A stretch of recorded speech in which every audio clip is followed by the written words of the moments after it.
नमस्कार, स्वागत है आपका 15 संभाग 15 खबर देख रहे हैं आप और मैं हूं आपके साथ रितु सिंह। और शुरुआत इस बुलेटिन की करेंगे और सबसे पहले मध्य प्रदेश से जुड़ी हुई एक बड़ी खबर आपको बता दें। अगर आप मध्य प्रदेश के रहने वाले हैं तो आपके लिए एक बड़ी खबर है। मध्य प्रदेश की लाडली बहनों के लिए एक और खुशखबरी आई है, जहां लाडली बहनों को 450 रुपए में रसोई गैस सिलेंडर दिया जाएगा। इससे ऊपर की राशि की भरपाई राज्य सरकार करेगी। ये निर्णय मंगलवार को भोपाल में हुई कैबिनेट की बैठक में लिया गया। और इतना ही नहीं, बैठक में आंगनबाड़ी कार्यकर्ता और सहायिकाओं को प्रधानमंत्री जीवन ज्योति योजना और प्रधानमंत्री सुरक्षा बीमा योजना का लाभ देने का निर्णय भी लिया गया है। इसके तहत कार्यकर्ताओं का 2 लाख रुपए और सहायिकाओं का 1 लाख का बीमा किया जाएगा। ये राशि 62 साल की उम्र होने से पहले निधन होने पर दी जाएगी। दुर्घटना में स्थायी दिव्यांग होने पर 1 लाख रुपए दिए जाएंगे। तो वहीं कैबिनेट की बैठक के बाद नगरीय विकास और आवास मंत्री कैलाश विजयवर्गीय ने जानकारी दी। उन्होंने बताया कि प्रदेश में 97,300 आंगनबाड़ी कार्यकर्ता हैं। दोनों बीमा योजनाओं का प्रीमियम राज्य सरकार भरेगी। रक्षाबंधन का सावन का महीना है, रक्षाबंधन भी आने वाला है। ऐसे में हमारी सभी लाडली बहना और खास करके उज्ज्वला गैस कनेक्शन की बहनों का जिनका गैस कनेक्शन है, ये इनकी संख्या लगभग 40 लाख के आसपास है। इनको हम अपने वित्तीय संसाधन से 450 रुपये में गैस कनेक्शन का जो सब्सिडी देने का हमने घोषणा पहले से की हुई है, हम उस पर कायम है। आज कैबिनेट के माध्यम से हमने और दोबारा उसको पुष्टि की है। केंद्रीय कृषि मंत्री शिवराज सिंह चौहान ने आज संसद में बजट को लेकर सरकार की तरफ से अपनी बात रखी। उन्होंने रोजगार के मुद्दे पर कहा कि जरूरी नहीं कि लोग 100 दिन से कम का रोजगार मांगे तो उन्हें रोजगार न दें। जितने दिन का वो रोजगार मांगते हैं उतना रोजगार दिया जाता है। साथ ही उन्होंने कहा कि आवंटन को 3 गुना ज्यादा बढ़ाया गया है। एक परिवार को 100 दिन का रोजगार अगर वो मांगते हैं तो, और इसलिए माननीय अध्यक्ष महोदय, कई परिवार ऐसे जो 50 दिन का रोजगार मांगते हैं, कोई 60 दिन का रोजगार मांगते हैं, लेकिन जितने दिन का वो रोजगार मांगते हैं उतना रोजगार दिया जाता है। और मैं कह रहा हूं, ये नरेंद्र मोदी जी की सरकार है जिनने आवंटन को 3 गुना ज्यादा बढ़ाया। इस साल भी 86,000 करोड़ रुपए का प्रावधान किया गया है। एक स्वर्गीय प्रधानमंत्री कहते थे, 1 रुपया भेजता हूं 15 पैसा पहुंचता है। लेकिन नरेंद्र मोदी जी ने कहा, ना खाऊंगा ना खाने दूंगा।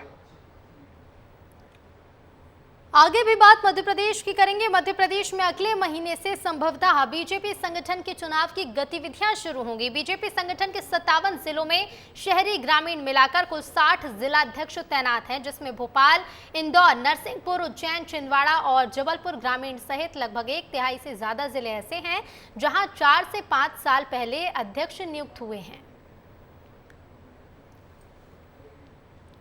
और अब बात इंदौर की। इंदौर नगर निगम का वित्त वर्ष 2024-25 का बजट पेश हो गया है। निगम के अटल सभागृह में महापौर पुष्यमित्र भार्गव ने बजट पेश किया। इस साल के बजट में 8,302 करोड़ रुपए की आय और 8,232 करोड़ रुपए का खर्च शामिल है। किस तरह का है बजट, महापौर पुष्यमित्र भार्गव से बात की विशेष संवाददाता पुनीत विजयवर्गीय ने। इंदौर नगर निगम का बजट पेश हो चुका है और किस तरह का बजट इंदौर शहर को मिला है, बात करने के लिए महापौर पुष्यमित्र भार्गव मौजूद है। सर, बजट पेश किया है आपने, किस तरह का बजट है और क्या क्या मिलने वाला है इंदौर शहर को? सशक्त भारत, सशक्त मध्य प्रदेश और आत्मनिर्भर इंदौर, माननीय प्रधानमंत्री नरेंद्र मोदी जी का विजन, डॉक्टर मोहन यादव जी का मिशन और आत्मनिर्भर इंदौर की जो संकल्पना है वो इंदौर को क्लीन, ग्रीन, सोलर और डिजिटल बनाने की है, जिसका काम तेज़ी से बढ़ रहा है। जनवरी 2025 तक स्वयं का निगम का पोर्टल होगा, डिजिटल पोर्टल, जिसके लिए मैं माननीय मुख्यमंत्री जी और कैलाश विजयवर्गीय जी का धन्यवाद करता हूं। वेस्ट टू एनर्जी, स्वच्छता का सिरमौर बने रहने के लिए वेस्ट टू एनर्जी का प्लांट हम लाएंगे। 200 करोड़ की लागत से स्वयं का मध्य प्रदेश का सबसे अच्छा नगर निगम का ऑफिस बनाएंगे। साथ ही पानी की दृष्टि से 1 टाइम स्कीम 5 अगस्त से शुरू होगी, जो लोगों को एक बार में अपना जलकर बकाया चुकाने की राहत देगी। और हमारी ऐसी बहनें जो लगातार परिश्रम कर सुविधाओं को घर तक पहुंचाती हैं, जैसे आंगनवाड़ी कार्यकर्ता आशा, उषा की बहनें, इनको महापौर पास योजना के माध्यम से बसों में सफ़र 75% सस्ता होगा। इसके अलावा जो नगर निगम की महिला कर्मचारी, सफाई कर्मचारी विशेष तौर पर, उनकी मांग थी कि उनकी सैलरी बढ़ाई जाए या उनको नियमित किया जाए, क्या उन पर विनियमितीकरण करने का प्रस्ताव हमने जारी कर दिया है, दावे आपत्ति बुला लिए हैं, इसलिए उनकी मांग हम पहले ही पूरी कर चुके हैं। जी। तो जो बजट है वह पेश हो चुका है और जिस तरह का दावा महापौर पुष्यमित्र भार्गव कर रहे हैं कि इंदौर शहर को कई सारी नई सौगातें इस साल में मिलने वाली है। पुनीत विजयवर्गीय, विस्तार न्यूज़, इंदौर। और चलिए अब बात कर लेते हैं छत्तीसगढ़ की। छत्तीसगढ़ में 200 फैक्ट्रियां बंद कर दी गई हैं, तो वहीं 600 और फैक्ट्रियों को बंद करने की तैयारी भी की जा रही है। उद्योगपति बिजली बिल में अतिरिक्त खर्च के भार के तले दबे हुए नजर आ रहे हैं, लेकिन सबसे ज्यादा चिंता उन मजदूरों की है जो दूसरे प्रदेशों से अपना पेट भरने के लिए रायपुर आए हुए हैं। मंगलवार को सुबह तमाम मजदूर टिफिन, हेलमेट, जूते पहनकर फैक्ट्री तो पहुंचे, लेकिन उनके पास फैक्ट्री में कोई भी काम नहीं था। देखिए रिपोर्ट।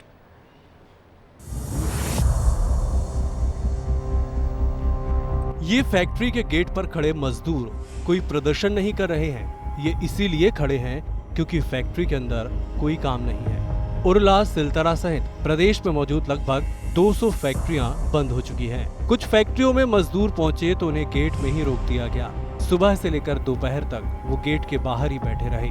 कई फैक्ट्री में सुबह के शिफ्ट के मजदूर पहुंच गए थे तो उन्हें खाली बैठने की जगह फैक्ट्री के साफ सफाई के काम में ही लगा दिया गया और कई फैक्ट्रियों में मजदूर काम शुरू होने का इंतजार कर रहे थे। फैक्ट्री में मजदूर डेली वेजेस और परमानेंट स्तर पर काम करते हैं। रायपुर उरला के सुनील इंडस्ट्रीज के बाहर लगभग 160 मजदूर सुबह से लेकर दोपहर तक इंतजार करते रहे। जब विस्तार न्यूज मजदूरों से बातचीत करने पहुंची तो उनके माथे में चिंता का पसीना था। जब वह बात कर रहे थे तब दुखी नजर आ रहे थे। आप भी सुनिए। आगे अब कोई दिखा ही नहीं रहा कि क्या विकल्प होगा। किराया भाड़ा अलग लगता है घर मकान पर, जहाँ किराए से रहते हैं तो कैसे क्या गुजारा होगा समझ के बाहर ही है। कैसे और गुजारा होगा सर, सब किराए वाला पैसा मांग रहा है, उधर राशन पानी वाले भी राशन पानी का पैसा मांग रहा है, उधर ही खाए हैं, वो कहाँ से पटाएंगे, कैसे करेंगे, हम भी सोच में पड़ गया। जी उरला में रहते हैं सर। मकान मालिक किराया मांगेगा? अब सर मांगेगा तो कहाँ से देंगे सर, अभी फैक्ट्री तो बंद है। अब सर ये जब कहीं मालिक का कोई व्यवस्था होगा तभी सर दे पाएंगे। सारी बंद है सर, कहाँ जाएंगे हम लोग सर। अभी बंद में कौन देगा बैठा के पैसा, कोई देगा नहीं। हमें तो टेंशन हो गया है कि कल से खाना नहीं खाया हूँ कि 5 बच्चे को पढ़ा लिखा रहे हैं यही कमाने के बदौलत। फैक्ट्री बंद हो गया, पूरे छत्तीसगढ़ पूरा बंद हो गया है। ये नहीं कि ये चालू है वो बंद है तो उसमें कर लेंगे उसमें कर लेंगे, पूरे बंद हो गया है। सुन लिया आपने, ये मजदूर कैसे चिंतित है और वो भी क्यों ना 2 लाख लोगों के रोजगार पर संकट जो खड़ा हो गया है। लेकिन आखिर ऐसा क्या हुआ है जिससे ये उद्योग बंद है। पहले चरण में 200 स्टील उद्योग बंद किए गए हैं। CSP DCL से उद्योग खरीदते हैं 60% बिजली। 2.5 लाख से 2.5 करोड़ रुपए तक ज्यादा खर्च करना पड़ रहा है। 100 करोड़ रुपए से ज्यादा का नुकसान हो चुका है। दूसरी बिजली कंपनी से बिजली खरीदने की तैयारी कर रहे हैं स्टील प्लांट। राज्य में 800 स्टील फैक्ट्रियां हैं। लेकिन संकट सरकार के सामने भी खड़ा हो जाएगा क्योंकि छत्तीसगढ़ में CSP DCL के 60% बिजली उद्योग खरीदती है और पिछले 10 साल में बिजली का दाम 4 रुपए 76 पैसे से 7 रुपए 60 पैसे तक आ पहुंचा है। सरकार के सामने क्या संकट आ जाएगा। कंपनियों के ब्लास्ट फर्नेस में सबसे ज्यादा बिजली का उपयोग होता है। बंद हुई 200 इंडस्ट्रीज 700 करोड़ यूनिट खपत कर रही हैं। बिजली कंपनियों से 8,000 करोड़ का राजस्व सरकार को मिलता है, तो वहीं केंद्र राज्य सरकार को 9,000 करोड़ का टैक्स जाता है। फैक्ट्री के बंद होने से सप्लाई चेन पर असर पड़ेगा। निश्चित ये जो बंद का फैसला तो बहुत दिन पहले से टलते आ रहा था, क्योंकि मुझे अपनी सरकार पर पूरा विश्वास है कि हमारी बातों को सुनेंगे, हमारी बातों को समझेंगे, तब ये निर्णय लेंगे। पर वो निर्णय लेने में जो उनको डिले लग रहा है, इससे मेंबर बड़े परेशान और विचलित हो गए हैं। लोहे, स्टील और उद्योगों के बंद होने का असर मकान बनाने पर भी पड़ने लगा है। घर बनाने की लागत 10 से 15% बढ़ जाएगी। वर्तमान में सरिया 49-50 हजार में मिल रहा है, लेकिन हड़ताल के पहले ही दिन सरिये की कीमत में बढ़ोतरी हुई। मार्केट में लोहे की कीमत में 1 रुपए की बढ़ोतरी हुई है। हालांकि सरकार व्यापारियों से बातचीत करके जल्द इसके समाधान निकालने की बात कह रही है। कुछ उनको गलतफहमी हो गई है। 25% राशि नहीं बढ़ा है, 25 पैसा प्रति यूनिट बढ़ा है, लेकिन शायद उनको गलतफहमी हो गई है कि 25% बढ़ा है। और जैसे घरेलू बिजली में भी हम लोग 20 पैसे प्रति यूनिट बढ़ाए, तो इनका भी उद्योग के लिए मात्र 25 पैसा बढ़ रहा है। छत्तीसगढ़ में बिजली की कीमत कम है और मैं आग्रह करता हूं अपने उद्योगपति साथियों से कि सरकार के साथ सहयोग करें। सरकार हमेशा उनके साथ खड़ी है। छत्तीसगढ़ के उद्योगों के विकास के लिए हम हर प्रकार के रास्ते निकालते हैं। छत्तीसगढ़ में एक साथ इतने उद्योग और फैक्ट्री बंद होना ना तो छत्तीसगढ़ के लोगों के लिए मुफीद है और ना ही छत्तीसगढ़ की सरकार के लिए। लेकिन उद्योगपतियों ने बढ़ती बिजली की दरों को लेकर एक कदम उठाया तो सरकार को निश्चित तौर पर इस ओर ध्यान देना होगा, नहीं तो छत्तीसगढ़ की सियासत में एक नया मुद्दा विपक्ष को बैठे बिठाए मिल जाएगा। रायपुर से विस्तार न्यूज के लिए रोहित मिश्रा की रिपोर्ट। तो देखा आपने कि फैक्ट्रियों के बंद होने से किस तरह से मजदूरों के माथे पर चिंता की लकीर आ गई। अब इस मामले को लेकर क्या छत्तीसगढ़ में सियासत शुरू होगी और ये सियासत कहां तक पहुंचेगी, ये तो आने वाला वक्त ही बताएगा। चलिए आगे बढ़ेंगे और एक और जरूरी खबर आपको बता दें। झारखंड में मुंबई हावड़ा ट्रेन के पटरी से उतरने का असर बिलासपुर से आने जाने वाले यात्रियों को पड़ेगा। हादसे की वजह से इस रूट पर चलने वाली ट्रेनें प्रभावित हो रही हैं। अब डाइवर्टेड रूट से 15 ट्रेनें चलेंगी। 10 से ज्यादा ट्रेनों को रद्द कर दिया गया है। मुसाफिरों की सुविधा के लिए रेलवे ने हेल्पलाइन नंबर भी जारी किया है। तो देखिए बिलासपुर रूट प्रभावित हुआ है, यानी कि बिलासपुर से सफर करने वाले यात्रियों को असुविधाओं का सामना करना पड़ेगा। 10 से ज्यादा ट्रेनें हैं जिन्हें रद्द कर दिया गया है, तो वहीं 15 के लगभग ट्रेन हैं जिनका रूट डाइवर्ट किया गया है। अब इसे लेकर रेलवे ने एक हेल्पलाइन नंबर भी जारी किया है। तो चलिए अब आपको बताते हैं कि कौन कौन सी वो ट्रेनें हैं जो इन हादसों से प्रभावित हुई हैं, जिनके रूट डाइवर्ट हुए हैं। ग्राफिक्स के जरिए आपको समझाते हैं कि किन ट्रेनों को रद्द किया गया है। सबसे पहले ये जान लीजिए। तो देखिए हावड़ा कांटाबाजी एक्सप्रेस है जिसे रद्द कर दिया गया है। इसके साथ ही इस हादसे से खड़गपुर धनबाद एक्सप्रेस भी प्रभावित हुई है। खड़गपुर धनबाद एक्सप्रेस को भी रद्द कर दिया गया है। तीसरी ट्रेन की बात करें, हावड़ा बारबिल एक्सप्रेस को भी रद्द कर दिया गया है। तो देखिए ये ट्रेनें हैं जिन्हें रद्द कर दिया गया है। हावड़ा कांटाबाजी एक्सप्रेस के साथ साथ कई ट्रेनों को रद्द कर दिया गया, यानी कि झारखंड में हुए हादसे का असर बिलासपुर में दिखाई दिया है। और इसके साथ ही अब चलिए आपको ये भी बताते हैं कि कौन सी वो ट्रेनें हैं जिन्हें टर्मिनेट किया गया। शॉर्ट टर्मिनेट किन्हें किया गया है। बिलासपुर टाटा एक्सप्रेस को राउरकेला में शॉर्ट टर्मिनेट कर दिया गया है। एर्नाकुलम टाटा एक्सप्रेस को चक्रधरपुर में शॉर्ट टर्मिनेट किया गया है। इसके साथ ही आपको ये भी बता दें कि हावड़ा चक्रधरपुर एक्सप्रेस को आगरा में शॉर्ट टर्मिनेट किया गया है। तो ये वो उन ट्रेनों के नाम हैं जिन्हें शॉर्ट टर्मिनेट किया गया। तो देखा आपने कि झारखंड में हुआ हादसा जिसका असर छत्तीसगढ़ में देखने को मिलेगा, और हमने आपको उन ट्रेनों के नाम भी बताए जिन्हें टर्मिनेट किया गया या फिर जिन्हें रद्द कर दिया गया। अब चलिए आगे बढ़ेंगे और अब बात करेंगे मध्य प्रदेश की। मध्य प्रदेश में हो रही बारिश ने स्कूलों की पोल खोलकर रख दी है। कहीं स्कूल जर्जर हैं तो कहीं टपकती छत के नीचे बच्चे पढ़ने को मजबूर हैं। और ऐसे में आखिर कैसे बनेगा टपकती छतों के नीचे भविष्य, देखिए रिपोर्ट। एक ओर जहां सरकार शिक्षा व्यवस्था को लेकर बड़े बड़े दावे करती है, तो वहीं प्रदेश के कई स्कूल ऐसे हैं जहां बैठना तक मुश्किल है। मामला शासकीय प्राथमिक विद्यालय टांडा ढापला से सामने आया है, जहां 68 नौनिहालों का भविष्य स्कूल की टपकती छतों के नीचे बन रहा है। अब ऐसे में सवाल ये है कि नौनिहाल खुद को भीगने से बचाएं या पढ़ाई करें। बाहर क्यों बैठो आज? पानी की वजह से। स्कूल में पानी गिरता है? पानी क्यों गिरता है स्कूल में? सारी छतें टपकती हैं। टपकती है? तुम बाहर क्यों बैठे हो? पानी गिर रहा है, रोज बाहर बैठते हैं। रोज बाहर बैठते हो? हाँ। पानी रोज गिरता है क्या? हाँ। अच्छा, कौन सा कक्षा में पढ़ता हूँ? 5वीं। स्कूल की इन तस्वीरों को देखिए, जहां जिन क्लासरूम में बच्चों के बैठने की व्यवस्था होती है वहां पानी भरा हुआ है। सिर्फ क्लासरूम ही नहीं बल्कि पूरे स्कूल की छत से पानी टपक रहा है। ऐसे में नौनिहाल जैसे तैसे खुद को भीगने से बचा रहे हैं। आज बाहर क्यों बैठो, आप पढ़ाई कर रहे हो? पानी की वजह से। रोज गिरता है? हाँ। एक और तो स्कूल भवनों के रिपेयरिंग के नाम से लाखों रुपए खर्च किए जा रहे हैं, तो वहीं क्षेत्र के पुराने स्कूल भवन अभी भी अपनी दुर्दशा पर आंसू बहा रहे हैं। इन स्कूल भवनों की बारिश में पूरी तरह पोल खुल जाती है। कई स्कूल भवन जर्जर हालत में चल रहे हैं, जहां बच्चों का जीवन भी खतरे में है। बच्चे भी ऐसे स्कूल भवनों में बैठकर पढ़ाई करने को मजबूर हैं, जो कभी भी हादसे का शिकार हो सकते हैं। ऐसे में छात्रों का भविष्य तो खतरे में है ही, साथ ही नौनिहालों के पेरेंट्स भी परेशान हैं।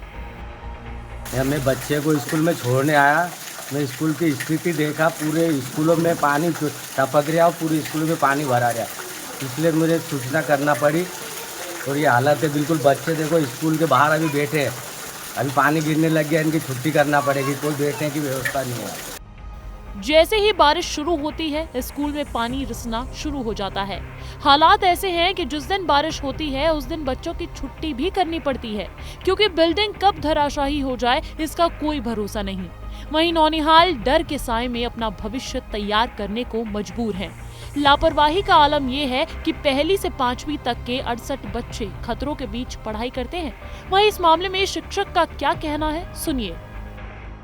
सर, छत पे से पानी टपक रहा है और पूरी छत गीली हो चुकी है, जिससे पानी बार बार रिस रहा है और पानी नीचे ज़मीन पे डबरे मच गए हैं और बच्चों को बिठाने के योग्य नहीं है। पिछले वर्ष भी हमारे उच्च अधिकारी को अवगत करवा दिया था और इस वर्ष भी उनको बता दिया गया है। और आज भी सारे गांव के लोग आए थे, उनके सम्मुख भी एक बात रखी गई और हमारे जन शिक्षक महोदय भी आए थे, उन्होंने यहाँ का मतलब पंचनामा बना लिया है। स्कूलों में ऐसी व्यवस्था, जर्जर भवन और टपकती छत कई तरह के सवाल खड़े करती है। साथ ही एक बड़ा सवाल ये भी है कि अगर कोई हादसा हुआ तो उसका जिम्मेदार कौन होगा और कब तक नौनिहाल टपकती छत के नीचे पड़ने को मजबूर रहेंगे। ब्यूरो रिपोर्ट, विस्तार न्यूज। और अब खबर है भोपाल से, जहां भोपाल मंत्रालय वल्लभ भवन के पास सरकारी दफ्तरों के कॉम्प्लेक्स सतपुड़ा और विंध्याचल भवनों का रिनोवेशन नहीं होगा। इन दोनों को तोड़कर यहीं पर आधुनिक ऑफिस कॉम्प्लेक्स बनाया जाएगा। कैबिनेट ने पिछले साल 31 अगस्त को दोनों भवनों के रिनोवेशन के लिए 167 करोड़ 59 लाख रुपए स्वीकृत किए थे, लेकिन अब इसे निरस्त कर state of the art office complex बनाने का प्रस्ताव तैयार किया जाएगा। तो देखिए, नई इमारतें बनेंगी। ये दो तस्वीरें देखिए, सतपुड़ा भवन और विंध्याचल भवन की जगह अब रिनोवेशन की जगह नई इमारतों को बनाया जाएगा। पुरानी बिल्डिंग तोड़ दी जाएंगी और उसकी जगह पर नई इमारतें बनेंगी। दिल्ली के कोचिंग सेंटर के बेसमेंट में सीवर का पानी भर जाने की वजह से उसमें डूबकर 3 छात्रों की मौत पर जमकर हंगामा हो रहा है। इसके बाद से ही मध्य प्रदेश प्रशासन अलर्ट मोड पर है। आपको बता दें कि रीवा में बड़ी संख्या में कोचिंग संस्थान संचालित किए जा रहे हैं, लेकिन हैरानी की बात यह कि जिला स्कूल निरीक्षक के दफ्तर में सिर्फ कुछ ही कोचिंग संस्थानों का रजिस्ट्रेशन है। ज्यादातर कोचिंग संस्थान मानकों का पालन भी नहीं कर रहे हैं। इसी बीच ग्राउंड रिपोर्ट पर पहुंची विस्तार न्यूज की टीम ने कोचिंग संस्थानों का रियलिटी चेक किया। पहले सुनिए निगम कमिश्नर क्या कह रहे हैं। इसमें दिल्ली में जो घटना हुई थी उसके बाद में हर नगर निगम को ये सूचना दी गई है शासन के द्वारा कि हम जो भी हमारे कॉम्प्लेक्सेस है, जो भी बेसमेंट्स है, उसका एक बार सर्वे कराएं। नियम के आधार पर जो भी परमिशंस दी गई है उसको छोड़ के अगर उसके विपरीत किसी ने कुछ निर्माण किया होगा या उसके विपरीत अगर कुछ कार्य या कोई संचालन किया जा रहा होगा तो उसमें नियमानुसार हम कार्रवाई करें। रीवा के जिस जगह पर हम मौजूद हैं यहाँ पर बड़ी संख्या में कोचिंग संस्थान संचालित किए जाते हैं। 4था फ्लोर है, लेकिन यहाँ पर एंट्री और एग्जिट की कोई प्रॉपर व्यवस्था नहीं है। तस्वीरें सबसे पहले दिखाऊंगा कि ये सीढ़ी आप देख सकते हैं कि ये सीढ़ी है जहाँ पर जाने और आने का दोनों का रास्ता इन 2 सीढ़ियों से ही होकर गुजरता है। और ये पूरा आप देख सकते हैं कि यहाँ पर बड़ी संख्या में कोचिंग संस्थान संचालित किए जाते हैं, लेकिन व्यवस्था कितनी प्रॉपर है। पार्टीशन किए गए हैं, देख सकते हैं कि पार्ट बाई पार्ट बनाकर बच्चों को यहाँ पर स्टूडेंटों को शिक्षा दी जाती है। हमारे साथ कुछ संस्थान के मालिक भी, हम उनसे भी बात करेंगे। पहले तो ये जानना चाहूँगा क्योंकि 4थे फ्लोर में है और किस तरह की ये एंट्री और एग्जिट की व्यवस्थाएँ आप लोग करते हैं। जैसे इसमें दोनों तरफ से रास्ते हैं, आपके आगे से रास्ता है, एक पीछे से रास्ता है। और गर्मी में एसी वगैरह की व्यवस्था रहती है, कूलर वगैरह की व्यवस्था रहती है। तो देखिए कि अलग अलग कोचिंग संस्थानों में अलग अलग व्यवस्थाएं बनाई गई हैं, लेकिन जगह बहुत कम है। एंट्री और एग्जिट के अलावा ना तो बहुत बड़ी सीसीटीवी की कोई व्यवस्था है, वाटर ड्रिंकिंग की भी व्यवस्था नहीं है और फायर सेफ्टी की व्यवस्था। कई कोचिंग संस्थान ऐसे हैं जहां पर छात्रों की संख्या तो बहुत ज़्यादा है, लेकिन फायर सेफ्टी की व्यवस्था प्रॉपर नहीं की गई है।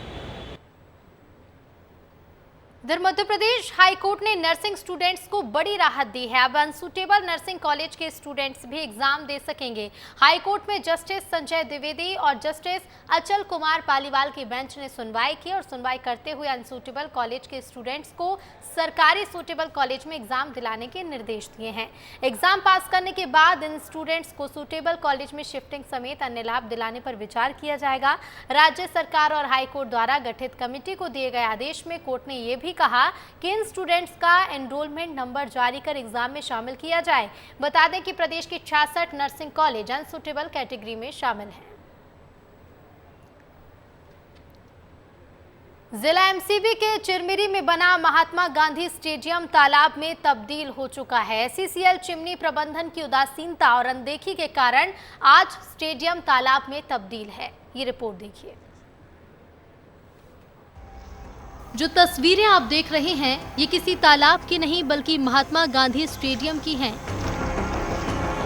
स्टेडियम में क्षेत्र के युवा पुलिस भर्ती, वन विभाग की भर्ती की तैयारी करने पहुंचते थे।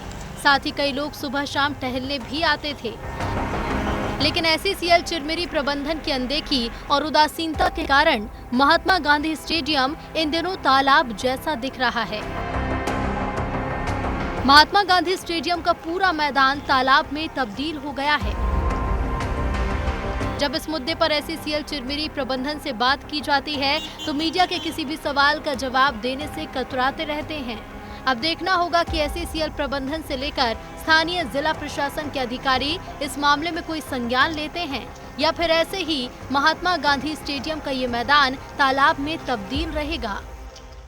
कि यहाँ जहाँ एक तरफ पानी की त्राही मची रहती है, यहीं पास पूरा ये पाइप फटा हुआ है और एससीसीएल इस चीज़ को देख नहीं रहा है और पूरा पानी एक बारिश का पानी है और दूसरा यहाँ का जो लोग इस्तेमाल करते हैं नहाने धोने के लिए वो पूरा पाइप फटा हुआ है और ये पानी निकल के ग्राउंड में जा रहा है और यहाँ की रिटर्निंग वाल भी आने वाले दिनों में फट सकता है, टूट सकता है। सिर्फ खाना पूर्ति की जाती है। जब भी खेल होता है या दशहरा के कार्यक्रम होते हैं उस दौरान यहाँ पर सिर्फ ग्रेडिंग कर दिया जाता है, लेकिन मिट्टी डालकर लेबलिंग नहीं किया जाता, ना खिलाड़ियों से सलाह मशविरा किया जाता है। ग्राउंड में पानी भर जाने की वजह से आज हमारे पास प्रैक्टिस करने को जगह नहीं है। हम यहाँ पर किसी भी प्रकार का जो अपना प्रैक्टिस है या व्यायाम है कर सकते थे, लेकिन अब हम यहाँ पर नहीं कर पा रहे हैं। इसीलिए हम चाहते हैं कि जैसे भी करके इसमें कोई कार्रवाई हो और इस चीज़ का निराकरण किया जाए ताकि हम इस चीज़ का जल्द से जल्द हम अपनी प्रैक्टिस को दोबारा चालू कर सकेंगे। बिल्कुल जाहिर सी बात है कि लोग का सोच है कि इस ग्राउंड को जिस प्रकार से तालाब में तब्दील हुआ है इस ओर एससीसीएल प्रबंधक को ध्यान देना चाहिए। करोड़ों रुपया आता है CSR मद में, लेकिन यहाँ पर इस्तेमाल नहीं करती प्रबंधन। कहीं ना कहीं प्रबंधक की अनदेखी का शिकार ये मैदान हुआ है, इसीलिए तालाब बना हुआ। देखने वाली बात होगी कि एससीसीएल प्रबंधन से लेकर स्थानीय प्रशासन इस ओर कोई कदम उठाता है या फिर ऐसे ही ये मैदान महात्मा गांधी स्टेडियम तालाब के रूप में बना रहेगा। विस्तार न्यूज के लिए जिला एमसीबी से अविनाश चंद्र की रिपोर्ट। घर हर किसी का सपना होता है। गरीब तो पाई पाई जोड़कर एक छोटा सा घर खरीदता है और सोचता है कि इसी घर में बैठकर बच्चे बीवी के साथ अपनी चैन के दिन बिताएंगे। लेकिन रायपुर में एक ऐसा मामला सामने आया जहां गरीबों के इसी सपने को बंटी और बबली जैसे बदमाशों ने नोच डाला। लोगों ने मंगलसूत्र तक गिरवी रख दिया। क्या है ये पूरा मामला, देखिए संवाददाता नितेश गर्ग की रिपोर्ट। इन फर्जी स्टाम्प पेपर्स को देखिए, फिर इन रोते बिलखते थाने में घूमते लोगों को देखिए। इन भोले भाले मासूमों को बेवकूफ बनाते इन बंटी बबली मूवी की तरह ठगों को देखिए, क्योंकि ये दर्दनाक कहानी इन्हीं सभी के इर्द गिर्द है। लोगों ने मंगलसूत्र तक गिरवी रख दिए और इन लुटेरों ने उन्हें लूट डाला। दरअसल राजधानी के कमल विहार में मकान दिलाने के नाम पर ठगी का मामला सामने आया है, जहां बंटी बबली और उसके सहयोगी ने मिलकर लालपुर में एक ऑफिस खोलकर 32 गरीब परिवारों को सपनों का घर दिलवाने का झांसा दिया और लाखों की ठगी की, जिसके बाद आरोपी ऑफिस बंद कर फरार हो गए। पीड़ितों की शिकायत पर पुलिस ने मामला दर्ज कर लिया है। ये मामला टिकारापारा थाना क्षेत्र का है। विस्तार न्यूज इन लोगों का दर्द जानने पहुंचा तब पता चला कि कोई नाई, कोई नर्स, कोई छोटी सी स्कूल का टीचर पाई पाई जोड़कर ये घर लेना चाहते थे और इन ठगों ने उनकी जिंदगी भर की पूंजी लूट डाली। मार्च फरवरी में मैंने बात की, उसके बाद मार्च में उन्होंने 65,000 रुपये लिया, फिर अप्रैल में फिर 1,65,000 रुपये लिया। और उस बीच वो लग गया था चुनाव की वजह से आचार संहिता। कब पता चला कि ये लोग फ्रॉड है, भाग गए, इन्होंने फ़ोन उठा? इसी महीने मतलब पता चला मुझे कि हमारे घर के पास एक भैया है। मैं उस समय स्कूल से आई थी, 12 बजे का समय था, तो भैया ने मुझे कहा कि ऐसा ऐसा हो गया है। तो मैं उस समय तो एकदम शॉर्ट हो गई थी कि मैं कैसे करूं। मेरी 8 से 10 हज़ार ऐसे मिलते थे। 8 से 10 हज़ार रुपये आप खून पसीने से कमाए, कितना लुट गया ये आपका? मतलब मैं बेरोज़गार हूँ SR के, उसके पास काम के लिए मैं मांगने गई थी, तो बोले कि दीदी मेरे ऑफिस में काम करना है SR के। पहले तो रियल इस्टेट कॉलिंग के ज़रिए मुलाकात हुए थे, बोले कि आप यहाँ किराए में रहते तो एक मकान ले लो SR के। तो मैं बोली कि मेरा मकान तो है, क्या करूँगी मकान लेके SR है। तो बोले कि जितना दिन रहोगे नहीं तो फिर किराए में दे देना SR के। तो फिर मकान दिखाए और मुझे अच्छा लगा, तो मैं भी सोची कि चलो मेरे बच्चों का काम आ जाएगा SR के। मैं अब उसके बाद विश्वास करके मैं उनको दे दी पेमेंट, 1 लाख रुपए दी हूँ। जानकारी के अनुसार मुख्य आरोपी अभय यादव, उसकी गर्लफ्रेंड और सहयोगी निहाल यादव ने लालपुर में एक ऑफिस खोला, जिसके बाद आरोपियों ने लोगों को सपनों का घर दिलवाने का झांसा दिया। आरोपियों के झांसे में करीब 32 गरीब परिवार आए और साल 2022 से 2024 तक पीड़ितों से लगभग 1 करोड़ रुपए की ठगी कर आरोपी ऑफिस बंद कर रफू चक्कर हो गए। लोगों ने खुद के साथ ठगी महसूस होने के बाद टिकारापारा थाना क्षेत्र में FIR दर्ज कराई है। मामला दर्ज करके पुलिस आरोपियों की तलाश में जुट गई है।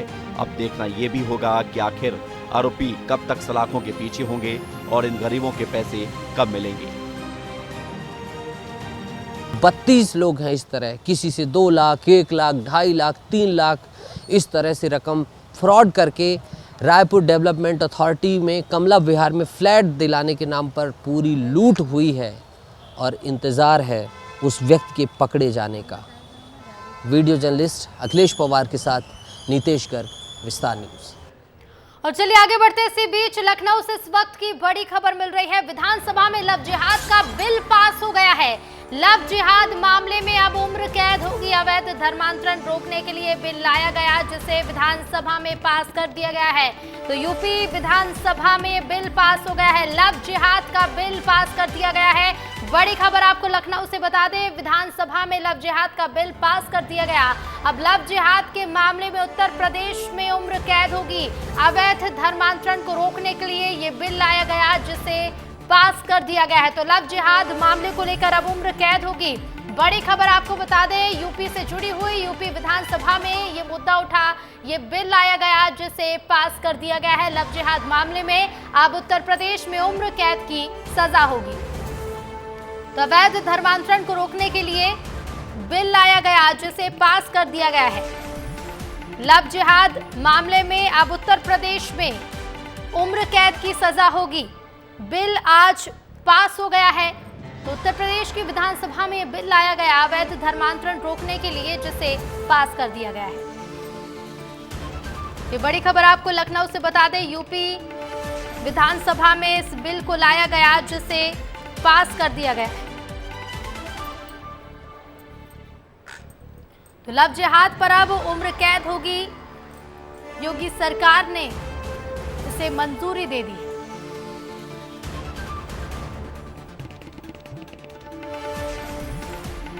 बड़ी खबर आपको बता दें, यूपी में लव जिहाद पर अब उम्र कैद होगी। अवैध धर्मांतरण मामले लगातार बढ़ रहे थे, जिसे देखते हुए ये बड़ा फैसला लिया गया और इस बिल को पास कर दिया गया है।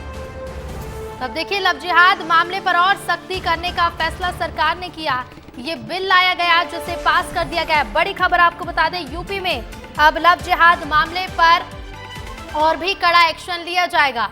बता दें, इससे जुड़ा विधेयक योगी सरकार ने सोमवार को ही सदन में पेश किया था, जिसमें कई अपराधों में सजा दोगुनी तक बढ़ा दी गई। और अब लव जिहाद पर और सख्ती करने के लिए उम्र कैद की सजा का जो बिल था, उसे पास कर दिया गया।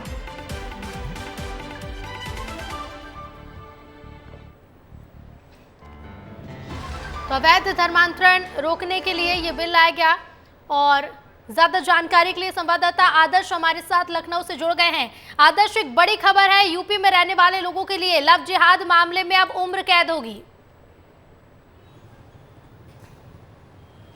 अब बिल्कुल आपको बता दें कि 2021 में ये बिल पास किया गया था, जिसमें करीब 10 साल की सज़ा और 1 लाख रुपए के जुर्माने का प्रावधान था। लेकिन आज इसे सदन में एक बार फिर से पेश किया गया है। अब इसमें कई अलग अलग प्रावधान भी किए गए हैं, यानी अगर दिव्यांगजन, SC ST या फिर ऐसे दुर्बल लोगों को अवैध तरीके से धर्म परिवर्तन करवाया जाता है या फिर लव जिहाद में शामिल लोग उनका धर्म परिवर्तन करवाते हैं, तो अब आजीवन कारावास और 1 साल की सजा का प्रावधान किया गया है। आपको बता दें कि विधानसभा में ये बिल पास किया गया है। अब ये बिल विधान परिषद में भेजा जाएगा, उसके बाद फिर राज्यपाल के अनुमोदन के लिए भेजा जाएगा और राज्यपाल के यहाँ से फिर ये बिल राष्ट्रपति के पास जाएगा और कानून के रूप में आकर वापस बनेगा। बिल्कुल, क्योंकि आदर्श देखिए जरूरी भी था। लगातार हम देख रहे थे कि अवैध धर्मांतरण के मामले बढ़ते जा रहे थे, अलग अलग तरीकों से लोगों का धर्मांतरण कराया जा रहा था और खास तौर पर सबसे ज्यादा लव जिहाद के मामले सामने आ रहे थे, जिसे देखते हुए ये फैसला कहीं ना कहीं बेहद अहम साबित होगा। आदर्श, बिल्कुल बेहद अहम फैसला है, क्योंकि 2021 में भी इस कानून को लेकर कई चर्चाएं हुई थी और देश के अलग अलग कई राज्यों में भी इस तरीके के कानून का प्रावधान है। लेकिन अगर हम यूपी के इस कानून जो संशोधन किया गया है इसमें, इसकी अगर हम बात करें तो निश्चित तौर पर एक बड़ा कदम है और ऐसा इसलिए भी क्योंकि आजीवन कारावास की सजा माना जा रहा है कि यूपी से पहले किसी भी राज्य में लागू नहीं की गई है और आजीवन कारावास होने के साथ साथ 1 लाख रुपए के जुर्माने का भी प्रावधान किया गया और इसमें यह भी कहा गया है कि अगर कोई अवैध तरीके से धर्म परिवर्तन किसी SC ST या फिर जो कमजोर लोग हैं उनका करवाता है तो उसके लिए भी सजा का प्रावधान किया गया है। बिल्कुल आदर्श, शुक्रिया फिलहाल आपका जानकारी के लिए। बात करेंगे छत्तीसगढ़ के सूरजपुर की, जहां उस वक्त हड़कंप मच गया जब खाद्य विभाग की टीम सब्जियों और फलों की दुकान पर अचानक जा पहुंची। स्थानीय लोगों का कहना है कि होटल और रेस्टोरेंट पर तो आए दिन छापे पड़ते रहते हैं, पर खाद्य विभाग की टीम का सब्जी मार्केट में पहुंचना कुछ औचक और अजीब भी था। आखिर क्यों खाद्य विभाग की टीम सब्जी मार्केट पहुंची, जानने के लिए जरा ध्यान से इस रिपोर्ट को देखिए।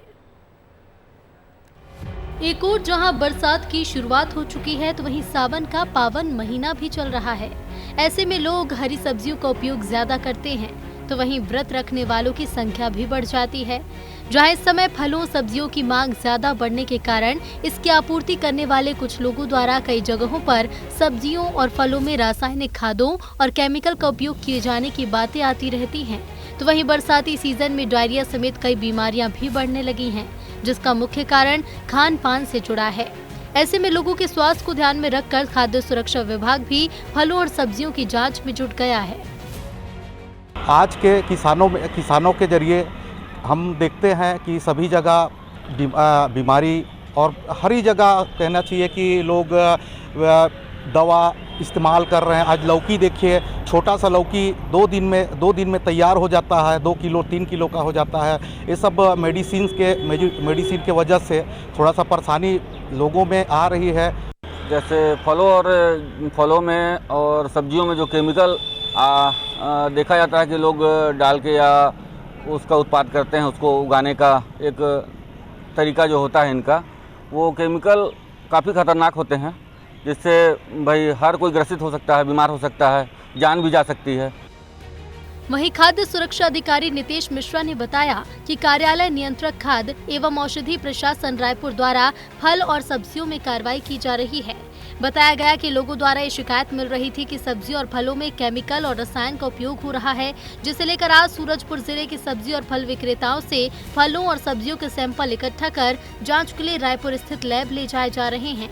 यहां जांच के बाद जो भी रिजल्ट आएगा उसके आधार पर कार्रवाई की जाएगी और लोगों को जागरूक भी किया जाएगा। तो वहीं आने वाले दिनों में मांस मटन की दुकानों पर पशु विभाग और नगर पालिका के साथ मिलकर कार्रवाई की बात कहते भी नजर आ रहे हैं। बहरहाल ये तो आने वाला वक्त ही बताएगा कि सैंपलिंग की जांच कब तक हो पाती है और कब लोगों के जीवन से खिलवाड़ करने वालों पर कार्रवाई होती है। हमारे साथ फूड एवं सेफ्टी विभाग के अधिकारी मौजूद हैं। आइए हम उनसे जानते हैं कि किस प्रकार की कार्यवाही है और क्या है। सर, ये जो कार्यवाही चल रही है, ये क्या कार्रवाई है सर और किस प्रकार की कार्रवाई की जा रही है सर? कार्यालय नियंत्रक खाद्य एवं औषधि प्रशासन रायपुर के द्वारा फल एवं सब्जियों में कार्रवाई कराई जा रही है। जनमानस के द्वारा यह शिकायत दिया जा रहा था कि सब्जियों में बहुत ही प्रकार के इंसेक्टिसाइड का प्रयोग होता है, केमिकल्स का प्रयोग होता है, फलों में भी। तो उसी के तहत आज जिला सूरजपुर में कार्रवाई फल और सैंपलिंग चालू की गई है, जिसमें आज फल और सब्जियों में लौकी का, गोभी का, लौकी गोभी और फलों में पपीता, सेव का नमूना लेकर के मैं स्वयं लैब जा रहा हूं और इसकी जांच होने के पश्चात जो रिपोर्ट आएगी उसके हिसाब से यह देखा जाएगा कि अगर इंसेक्टिसाइड डला हुआ है तो सब्जी विक्रेता एवं फल विक्रेताओं पर कानूनी कार्रवाई की जाएगी। फलों और सब्जियों की अचानक जांच से सब्जी व्यापारियों के बीच हड़कंप है, तो वहीं आम लोग भी अब सतर्क हो गए हैं। उम्मीद है कि प्रशासन की इस पहल से हालात बदलेंगे और आम लोग भी रासायनिक सब्जी खाकर बीमार पड़ने से बचेंगे। वहीं आगामी दिनों में मीट मटन की दुकानों पर भी कार्रवाई करने की बात करी जा रही है। सूरज साहू, विस्तार न्यूज, सूरजपुर। और चलिए अब बात मध्य प्रदेश के झाबुआ जिले की करेंगे, जहां के बोडी पंचायत के गांव में आदिवासी लंबे समय से सड़क बनाने की गुहार लगा रहे हैं। कई बार जनप्रतिनिधियों ने आश्वासन तो दिया, पर कुछ नहीं दिया, तो वो है सड़क बनाने का आदेश। अधिकारी गांव तो आए पर निरीक्षण कर लौट गए, जिसके बाद ग्रामीण आदिवासियों ने थक हार कर खुद ही सड़क का निर्माण किया है। आदिवासियों के खुद सिस्टम सुधारने और प्रशासन के सिस्टम की लचर व्यवस्था को पेश करती ये रिपोर्ट देखिए। हम बात कर रहे हैं झाबुआ जिले के बोडी पंचायत के गांव उंडवा की। कई वर्षों से यहां सड़क बनाने की मांग की जा रही है, लेकिन आज़ादी के अमृतकाल के बाद भी आज तक यहां सड़क नहीं बन पाई। कई बार अधिकारियों, जनप्रतिनिधियों के चक्कर लगाने के बाद भी जब सड़क नहीं बनी तो ग्रामीण आदिवासियों ने स्वयं ही इसका जिम्मा उठाया। आदिवासियों ने एक बार फिर ये साबित कर दिया कि आदिवासी अपने विकास के लिए किसी के गुलाम नहीं है। लगभग 700 मीटर का ये रास्ता बारिश में ज्यादा खराब हो जाता है। इस रास्ते का उपयोग आंगनवाड़ी और प्राथमिक शाला के बच्चों के अलावा इस क्षेत्र में बसने वाले हजारों आदिवासी ग्रामीण करते हैं। लंबे समय तक जब ये सड़क नहीं बनी तो आदिवासियों ने थक हार कर जन भागीदारी से पैसा इकट्ठा किया, जिसके बाद 22,000 रुपए का अघोषित राहत फंड एकत्रित हुआ और इससे उन्होंने सड़क पर जेसीबी और ट्रैक्टर की मदद से मुरम डाल दिया। इसी मुरम को स्वयं हाथों से बिछाया। इस मार्ग पर निकलने वाले बच्चों के विकास मार्ग में कोई बाधा न आए, इस भाव से बड़े पत्थरों को स्वयं अपने हाथों से हटाया। 700 मीटर का ये रास्ता आदिवासी वर्ग के प्रयासों से मात्र 2 दिन में पूरा हो गया। बारिश के दिनों में अब इस मार्ग पर आवागमन सुगम तो नहीं है, लेकिन आवागमन शुरू जरूर हो गया है, इसी आशा के साथ ही कि कहीं न कहीं उनकी सुनवाई जरूर होगी। इस क्षेत्र में लगभग 60 से 70 परिवारों के सैकड़ों आदिवासी निवास करते हैं। मुख्य रूप से बारिश के दिनों में काफी परेशानियों का सामना करना पड़ता है इन परिवारों को। विद्यार्थी कई दिनों तक स्कूल नहीं जा पाते, वहीं गर्भवती महिलाओं को लाने ले जाने में काफी परेशानी होती है। जननी एक्सप्रेस और एम्बुलेंस जैसे वाहन इस मार्ग पर नहीं चल सकते। आपातकाल की हालत में ग्रामीणों को, गर्भवती महिलाओं को, घायल व्यक्तियों को या अन्य बीमार व्यक्तियों को मुख्य मार्ग सड़क तक लाना ही पड़ता है। ऐसे समय में कई बार पीड़ित की जान पर भी बन जाती है। इसके अलावा रोजमर्रा के कई ऐसे काम हैं जिन्हें करने में क्षेत्र के ग्रामीणों को काफी परेशानी आती है। विस्तार न्यूज ने जब इस बारे में जिम्मेदार अधिकारियों से बातचीत की तो उनका कहना था कि इस मार्ग पर सुदूर सड़क योजना के तहत सड़क बनना प्रस्तावित है। सड़क के दोनों ओर 4-4 फीट जमीन अधिग्रहण कर ये सड़क बनाई जाएगी। इसके लिए ग्रामीणों से बातचीत कर सड़क बनाने का प्रयास किया जा रहा है। उम्मीद है विस्तार न्यूज पर खबर दिखाए जाने के बाद अधिकारी जागेंगे, सिस्टम एक्टिव होगा और आदिवासियों के बनाए रास्ते को पूरा किया जाएगा। विकास की उम्मीद लिए बच्चों को आने जाने के लिए पक्का रास्ता भी मिल सकेगा। ब्यूरो रिपोर्ट, विस्तार न्यूज। मॉनसून में बारिश का दौर थमते ही क्षेत्र में तेज धूप के साथ उमस भरा माहौल बना हुआ है। बदलते मौसम के कारण मौसमी बीमारियां भी बढ़ने लगी हैं, जिसके कारण अस्पतालों में मरीजों की भीड़ नजर आ रही है। देखिए रिपोर्ट। बारिश के बढ़ते ही मौसमी बीमारियां अपना पैर पसार लेती हैं, जैसे डेंगू, मलेरिया, डायरिया। बारिश राहत तो लाती है, मगर बारिश के बाद जमे हुए पानी, खुले गटर, खुली नालियां और आसपास छोटे छोटे गड्ढों में पानी इकट्ठा होने से डेंगू के लार्वा पनपते हैं, जिससे कि लोग डेंगू के चपेट में आने से बीमार हो जाते हैं। विस्तार न्यूज ने डॉक्टर से बातचीत की है तो उन्होंने डेंगू मलेरिया से खुद को बचाने के उपाय बताए और क्या कुछ कहा, आपको सुनाते हैं। पानी का भराव होता है और उसमें मच्छर पनपते हैं, तो सावधानी रखने की ज़रूरत है कि मच्छर घर के आसपास ना पनप पाए, तो पानी को बार बार साफ करते रहें। और शाम के टाइम ये डेंगू का मच्छर काटता है, तो इस समय शाम के टाइम पूरे फुल आस्तीन के कपड़े पहने, हो सके तो मच्छरदानी के अंदर सोएं और मॉस्किटो रिपेलेंट वगैरह लगा के रखें। फुल आस्तीन के कपड़े पहनना से भी काफ़ी बचाव होता है और घर के आसपास मच्छर ना पनपे। वहीं बीमारी से लड़ने को लेकर प्रदेश भर में अस्पतालों में पुख्ता इंतजाम किए गए। सरकार हर स्तर पर ऐसी बीमारियों से लड़ने के लिए तैयार है। स्वास्थ्य विभाग का अमला पूरी तरह से सजग सतर्क है। हमारे पास दवाइयाँ की कोई कमी नहीं है और इस प्रकार के जो भी केस आ रहे हैं उनको उचित इलाज प्राप्त हो रहा है और इसका फैलाव ना हो, इसके लिए भी अमला पूरी तरह से सतर्क है। डेंगू लाइलाज बीमारी नहीं है, पर इससे कई लोगों की मौत की खबरें भी सामने आती रहती है। इसलिए आप डॉक्टर के दिए सलाह से खुद को मच्छर से बचा सकते हैं। साथ ही खुद को स्वच्छ रखें, आसपास गंदा पानी इकट्ठा ना होने दें और मौसमी बीमारियों से सतर्क रहें। ब्यूरो रिपोर्ट, विस्तार न्यूज़। इधर छत्तीसगढ़ के भिलाई में एक पति की सनक ऐसी कि उसने अपनी ही पत्नी की जान लेने की कोशिश की। सन के पति ने ऐसा करने के लिए पहले तो अपनी पत्नी का गला दबाते उसे चलती कार से घसीटा और फिर उसे फेंककर कुचलने की कोशिश की, जिसमें पत्नी के पैर में चोट आई है। इस घटना का वीडियो भी सामने आया है। 24 साल की प्रियंका सिंह की शादी 2023 में रजत प्रताप सिंह से हुई, लेकिन शादी के 2 महीने बाद से ही दोनों में झगड़ा शुरू हो गया। झगड़ा ऐसा कि पत्नी बीते 4 महीने से अपने मायके में रह रही थी। प्रियंका आज अपनी दादी को हॉस्पिटल से डिस्चार्ज कराकर वापस घर लौट रही थी। इसी दौरान सन की पति रजत पहुंचा और अपनी पत्नी प्रियंका को जबरदस्ती कार में बिठाने की कोशिश करने लगा। प्रियंका की दादी को उसने कार में पहले ही बिठा लिया था। जब पति ने जिद की तो दोनों के बीच विवाद शुरू हो गया। प्रियंका गाड़ी में बैठने से मना करने लगी, लेकिन सन की रजत प्रताप सिंह ने अपनी पत्नी प्रियंका का गला दबाकर कार से घसीटा और चलती कार से फेंक दिया। इस दौरान प्रियंका का पैर कार से कुचल गया। वहीं प्रियंका की दादी को कार में बिठाकर घर ले गया। आरोपी युवक ने पत्नी की दादी के साथ भी मारपीट की। अब पीड़िता के परिजनों ने आरोपी पति के खिलाफ भिलाई नगर थाने में शिकायत दर्ज कराई है। वो बेटी को हमारी माता जी को डिस्चार्ज करा के घर से हॉस्पिटल सेक्टर 9 से घर लेकर आ रही थी। हम लोग रास्ते में इन लोग को लेने के लिए आ ही रहे थे तो माता जी की तबीयत बिगड़ गई तो ऑटो करना पड़ा इसको। ऑटो से जैसे ही उतरी है 7M चौक पे, वहाँ पे वो लड़का आया है और ज़बरदस्ती इन लोग को गाड़ी पे बैठाया है। गाड़ी पे बैठाया है और गाड़ी में इन लोग के साथ खूब मारपीट किया है।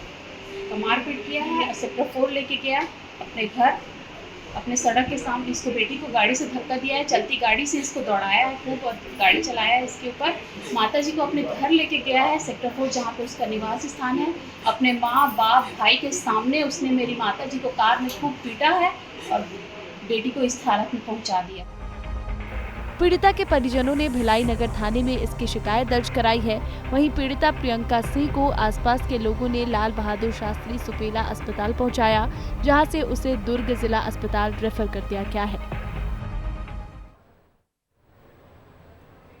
बड़े बड़े दावे, कागजों पर योजनाएं और जमीन पर हालत एकदम जीरो। यही हाल है मध्य प्रदेश के मुरैना का। शहर की सूरत बदलने के लिए हर साल करोड़ों रुपए खर्च करने का दावा किया जाता है। फाइलों में रखे कागज एक दफ्तर से दूसरे दफ्तर तक सरपट दौड़ते रहते हैं, लेकिन नतीजा क्या होता है इसे आप इस रिपोर्ट से समझिए।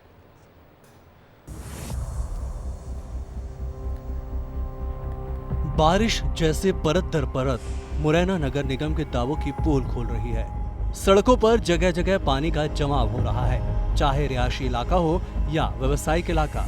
हर जगह सड़कों पर पानी कुछ यूं जमा है, नाली गंदगी से अटी पड़ी हैं, तो आसमान से बरस रहे पानी को निकासी के लिए जगह नहीं मिल पा रही है। नतीजा ये है कि सड़कों पर ही जल जमाव हो रहा है। से उसमें लॉस हो रहा हो, परेशानी होगी, ग्राहक आएगा तो लॉस होगा, बदबू और बीमारियां भी फैल रही, बीमारियां मच्छर हो रहे हैं, कितने डेंगू वगैरह फैल रहे हैं, शरीरों पर वो हो रहे हैं। बहुत बुरी स्थिति है। निगम की सफाई व्यवस्था आप देख ही रहे हो क्या स्थिति है।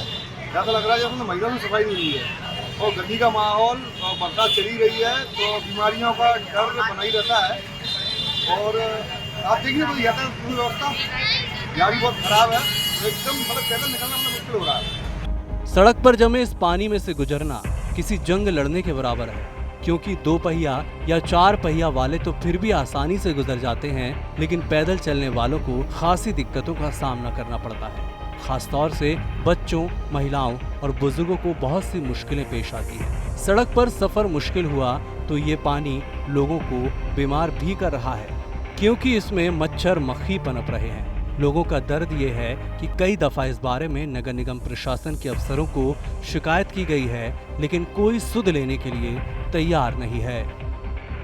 हर बारिश में मुरैना नगर निगम की बड़ी आबादी इस समस्या से दो चार होती है। समस्या को लेकर हर बार जिम्मेदारों के दरवाजे भी खटखटाए जाते हैं, लेकिन बस कुछ नतीजा नहीं निकल पाता है। मुरैना से विस्तार न्यूज के लिए मनोज उपाध्याय की रिपोर्ट। इधर रीवा पुलिस ने खुटेही में हुई फायरिंग की घटना के जिस आरोपी को बाल अपचारी बता डाला वो नगर निगम का कर्मचारी निकला। मामले का खुलासा तब हुआ जब सभी हैरान रह गए। इस रिपोर्ट में देखिए। रीवा नगर निगम की अंधेरगर्दी का एक नया कारनामा सामने आया है। नगर निगम की मनमानी से इस बात का पता लगाया जा सकता है कि यहाँ नियमों को ताक में रखकर मनमर्जी से नियुक्तियां की जाती हैं। ऐसा ही मामला रीवा में देखने को मिला, जहां काम करने वाला एक कर्मचारी नाबालिग निकला और इस बात की जानकारी यहां के वरिष्ठ अधिकारियों को नहीं है। लेकिन गोलीकांड के मामले में जब आरोपी को पकड़ा गया तो उसकी उम्र के राज से पर्दा उठ गया। ये भी बताया गया कि शायद नगर निगम में वो कहीं मस्टर या किसी चीज़ में वो कार्यरत भी है, तो निश्चित रूप से कहीं ना कहीं कुछ इसमें दोनों चीज़ें एक साथ नहीं हो सकती हैं, तो उसकी तस्दीकी की जाएगी। अगर कुछ गलत जानकारी या कुछ गलत तथ्य प्रस्तुत किए गए होंगे तो उसके बारे में भी धाराओं का समावेश करते हुए कार्रवाई की जाएगी इसमें। दरअसल मामला बीते दिनों का है, जहां रीवा के खुटेही में 2 बाइक सवार युवकों ने एक कार चालक पर गोली चला दी। गनीमत रही कि गोली हाथ में लगी और कार चालक बाल बाल बच गए। घटना के बाद पुलिस आरोपियों की तलाश में जुट गई और कुछ ही दिनों में आरोपियों को गिरफ्तार कर लिया गया। घटना का खुलासा हुआ तो पता चला कि आपसी विवाद पर घायल की पत्नी ने ही हत्या की साजिश रची थी। इसी बीच सभी आरोपियों की गिरफ्तारी के बाद पुलिस खुलासे में एक नया मोड़ सामने आया। दरअसल पुलिस जिस अपराधी को नाबालिग समझ रही थी और उसे बाल अपचारी समझ कार्रवाई कर रही थी, वो रीवा नगर निगम का कर्मचारी निकला, जो पिछले कई सालों से नगर निगम में सफाई कर्मी के तौर पर काम कर रहा था, जिसका नाम समीर है। हालांकि इस बात की जानकारी नगर निगम को भी नहीं है और सभी ये कहकर अपना पल्ला झाड़ रहे हैं कि दस्तावेज देखने के बाद ही कुछ कहा जा सकता है। 20-25 साल से तो नहीं कर रहा, वो 2 साल के करीब हुआ उसको काम करते हुए। तो आपके अनुसार 2 साल से और जो नियम है 21 साल तो कम से कम 23 साल का होना चाहिए। उसका हम परीक्षण कर लेंगे कि उसकी वास्तविक उम्र क्या है, इसकी जानकारी हम दे देंगे आपको। क्या किसी नाबालिग की भर्ती हो सकती है नगर में? नहीं, बिल्कुल गलत है। तो फिर ये मान सकते हैं सनी नाबालिग? उसकी पुष्टि तो हम उसके अभिलेख देख के ही कर पाएंगे। नाबालिग तो कोई यहाँ एज नहीं कर सकता है नौकरी। जो आपका कंसर्न है, जो अभी आपने बताया कि कोई आरोप में उनको अरेस्ट किया गया है और जो यहाँ पर काम कर रहा था और जिसको नाबालिग कहा जा रहा है, उसका एक बार हम हमारे डॉक्यूमेंट्स के अकॉर्डिंग एक एज वेरिफिकेशन कर लेंगे। अगर ऐसा पाया जाता है कि नाबालिग कोई व्यक्ति है और जिसको यहाँ पर दी है, तो संबंधित जो भी अधिकारी जिसने इसमें रखा होगा तो उसके खिलाफ विधिवत जांच प्रस्तावित करें। हालांकि जब बात बाहर आई तो दस्तावेज की जांच कर कार्रवाई की बात कही जा रही है, लेकिन सवाल यह है कि आखिर इतनी बड़ी गड़बड़ी कैसे हुई और कौन कौन इस काम में लिप्त है। अब देखने वाली बात होगी कि आखिर दोषियों पर अधिकारी क्या कार्रवाई करते हैं। ब्यूरो रिपोर्ट, विस्तार न्यूज। और चलिए अब बात मौसम की कर लेते हैं। मध्य प्रदेश और छत्तीसगढ़ में बारिश का दौर जारी है। छत्तीसगढ़ के खैरागढ़ जिले के बफरा ग्राम पंचायत में बारिश ने हाल बेहाल कर रखा है। बारिश में सड़क दरिया बन गई है। नहर की तरह गांवों में पानी भी भरा हुआ है। रिपोर्ट देखिए। बारिश ने हर ओर हाहाकार मचाया है। कहीं पेड़ गिर रहे हैं तो कहीं सड़क दरिया बन गई है। ऐसा ही बारिश का असर देखने को मिला है छत्तीसगढ़ के खैरागढ़ जिले से 30 किलोमीटर दूर बफरा गांव के हाल बेहाल है। ग्रामीणों की माने तो कच्ची सड़क होने के कारण अभी गांव की स्थिति खराब है। यहां 20 सालों में यही स्थिति बनी हुई है। ग्रामीण कई बार सड़क निर्माण के लिए विधायक, कलेक्टर से मांग भी कर चुके हैं। इसके बाद भी सड़क निर्माण की दिशा में कोई ठोस कदम नहीं उठाया गया। ये तो बहुत दिन हो गए भैया, वो कम से कम 15-20 साल हो गए। वो तो बहुत दलदली हो जाते, वो तो गाड़ी वाड़ी भी नहीं चले और पानी भराते तहले फिर वो तो बहुत ज़्यादा दिक्कत हुए थे। आवेदन तो 2-3 जगह डाले रही, सरपंच महोदय मन डाले का करे पता नहीं है, लेकिन ये अभी तक ले बने नहीं है। 20-25 साल ऐसे भी हो गए और गोदी माटी लगाते देखना, पार पार माटी डाला थे, बीच खोदरा हवे पूरा पानी भराए थे। पैदल चलना भी मुश्किल हो जाते रात में शाम कर। सरपंच ला तक को बोले के तो ध्यान कैसे नहीं देता हो, ये बनवाओ भाई रोड ला, बहुत तुहरो मुड़ पार के आना जाना जाल बांधा जाता हो तुम मन ला भारी तकलीफ होते। बफरा में बफरा वाले मन ला किसानी करे बड़े ते डहनाए लगते, वह मन ला भारी तकलीफ होते भाई। और ये भारी समस्या से जो है आज 5-6 साल हो गए, 7 साल हो गए देखा था मैं तो। वहीं सड़क मार्ग में कीचड़ और गड्ढों में लबालब पानी भर जाने की वजह से आवाजाही में राहगीरों को खासी परेशानियों का सामना करना पड़ रहा है। बफरा के ग्रामीणों में जनप्रतिनिधियों की उदासीनता को लेकर काफी रोष व्याप्त है। ये तो पूर्व मतलब 10 वर्षों से 20 वर्षों से ऐसी है। हम लोग ना पूरा चिखला में रेंगने पर मजबूर हैं। आप देख सकते हैं इसमें पिछले बार हम लोग ना मुरुम डाल के थोड़ा बहुत ठीक किए थे, लेकिन शासन से विधायक के पास गए, हम लोग कलेक्टर महोदय के पास भी आवेदन लंबित है, कई बार बोल चुके हैं, लेकिन इस मार्ग को अभी तक कोई ध्यान नहीं दे रहा। पानी का हाहाकार जारी है। चाहे गांव हो या शहर, हर जगह हर कोई पानी की आफत से परेशान है। लेकिन अब प्रशासन को चाहिए कि इस ओर गंभीरता से ध्यान दे और गांवों को सड़क से जोड़ने के लिए सड़कों का निर्माण कराएं। विस्तार न्यूज के लिए खैरागढ़ से नितिन भांडेकर की रिपोर्ट। इधर मध्य प्रदेश के महाकौशल में हो रही लगातार बारिश के चलते बरगी बांध के 7 गेट खोल दिए गए हैं, जिसकी वजह से नर्मदा का जलस्तर लगातार बढ़ रहा है। जबलपुर के नर्मदा तक जलमग्न हो चुके हैं और गौरी घाट पूरी तरीके से डूब चुका है, जिसके चलते लोगों को खासी परेशानियों का सामना भी करना पड़ रहा है। जबलपुर के गौरी घाट से हमारे संवाददाता दुर्गेश ने रिपोर्ट भेजी है, आप भी देखिए। अलर्ट जारी हालांकि प्रशासन ने पहले ही कर दिया था 24 घंटे पहले, लिहाजा घाट के किनारे से तो लोगों को दूर कर लिया गया, जिसकी वजह आप देख सकते हैं कि जो दुकानदार है उनको कितनी परेशानी हो रही है। अम्मा यहाँ बहुत ज़्यादा परेशानी हो रही है। यहाँ फिर यहीं किनारे लगाए रहते हैं दुकान आप? हाँ, किनारे लगाते हैं, पानी के ऊपर जाते, पानी जैसे बढ़ता है। तखत यहाँ पर वो काफी पहले घाट के पास लगा लेते थे, अब ऊपर लगाना पड़ रहा है। बिल्कुल।